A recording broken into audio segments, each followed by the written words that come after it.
The headlines: Hoteliers to receive full Sandals concessions at last.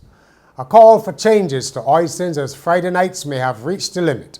And Bajan runners see an end-of-season success. Welcome to Nation News for Wednesday, September the 9th, 2015.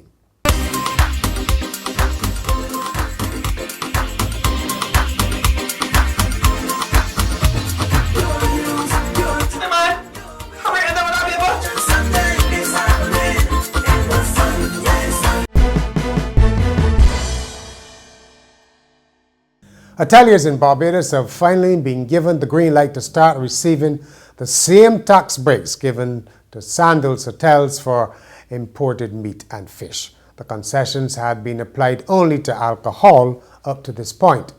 The CEO of the Barbados Hotel and Tourism Association, Sue Springer, gave the update at the association's quarterly meeting at Hilton, Barbados. The concessions for proteins have been entered into the Escuda system. That is the system that is used at BRA. Thus allowing for hotels to now apply, you have to go through the application, for duty-free concession for meats and fish. The process is exactly the same as the alcohol, and you can start ordering from today. Of course, we also have to make sure that when we're doing the ordering, we are doing so that we do not impact on the local production and the agricultural inputs. Mr. Paul, I'm fully aware of that, sir. Mrs. Springer painted a promising picture for the next winter season, following a good performance this year. She said there had been a double-digit rise in visitor arrivals, even though this was not reflected in spending. Airport Operations Manager Jason Innes told the meeting that there would be more flights out of England, Scotland, Germany and the United States in the winter. The season will run from the 6th of November right through to the 10th of April 2016. We're looking at a total of 387 flights in total, and that's an increase of 53 flights over last season and an approximate 15% increase in passenger numbers. He said 205,000 people should pass through the airport in December and a total of 2 million for the year. Issues arising from the strike in July by Sanitation Service Authority workers remain unresolved, according to the President of the National Union of Public Workers, Akani McDowell. He said the NUPW has not been able to get a meeting with management at the authority. The union had previously raised issues of payment for strike days. We would have asked for a meeting with SSA, and to date we have not been able to get that meeting. I want the public to understand that when we ask for these meetings, it is because the union is willing to sit down and negotiate and try to play down the situation, or placate, let me use the right word, the situation even before it escalates into full protest action. So when you see that we reach a certain level where we have to take protest action, it means that we would have done everything that we can do to try to get the result that we want. Today we have not been able to get that meeting to address those concerns. Those workers, to my mind, and I'm speaking personally, I think are being affected because they would have been upfront in the protest action, which is unfair. As to the IDC workers whose early retirement led to the strike, Mr. McDowell said the sticking point was that they should be fully paid until they reach retirement age. The IDC workers have since taken their case to court. The Ministry of Foreign Affairs has begun a pilot workplace wellness program, part of what the Minister Maxine McLean calls a proactive approach to an epidemic of diseases linked to poor diet and lack of exercise. A startling 84% of deaths in Barbados are as a result of these so-called non-communicable diseases like stroke and diabetes, and was highlighted by Senator McLean as one of the reasons why government introduced a tax on sweet drinks. The focus on sweetened beverages was based on a government policy to encourage healthier consumption patterns throughout the society. Government, however, recognizes that its intervention alone cannot stem the tide of NCDs. The human and financial costs are taking a toll on the families in Barbados, the public purse, and the private sector. We need joint approaches to manage the shared burden.